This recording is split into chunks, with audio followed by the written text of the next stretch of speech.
We've talked about ways that to help maintain your score and get a score, and how not to hurt your score. But there's actually things to do to help maintain and improve your credit score. So Brad, let's start with you.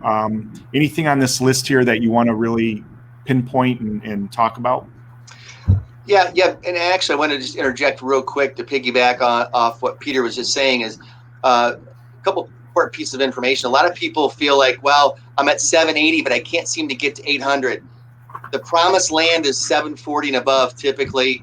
Certainly set your goals in the upper 700s, but don't worry about, some people get caught up in trying to get to 800 and everything like that. That's not a big concern.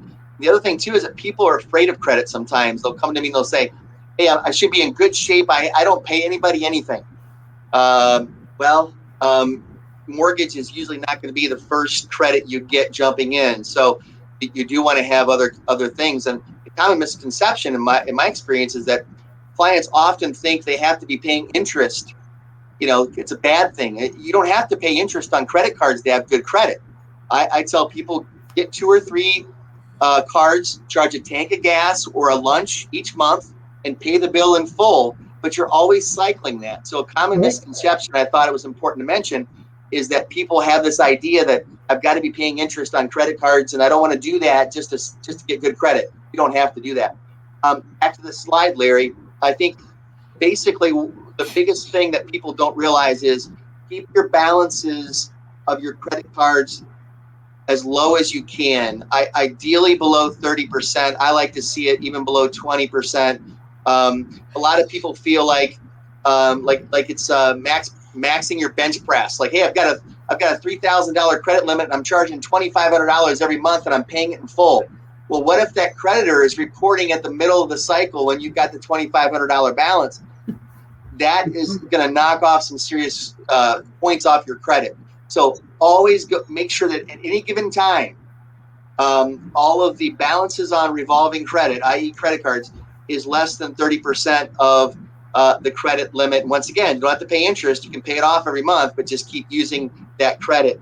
And I find the sweet spot to be 3 items. I don't think you need many to have good credit. I think 3 is a good target. If you have 3 things that you're handling responsibly, you should have excellent credit. And just keep your eye on the ball. Just don't miss payments, and again, keep those balances in check. Yeah, and the one thing,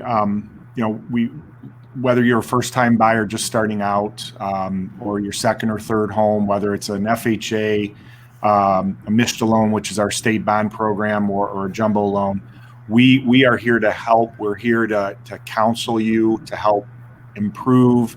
Whether you're to buy now or 6 months from now, we can certainly help educate and pull you along the way. So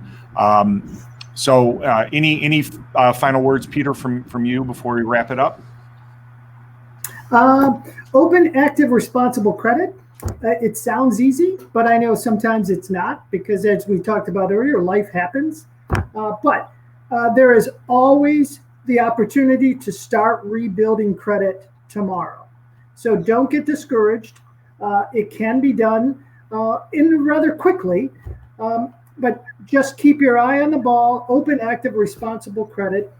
And the point I was going to make, follow up with Brad, is the longer you have a credit card open, the better, right? Someone says, oh, well, I don't use this card anymore, I should close it.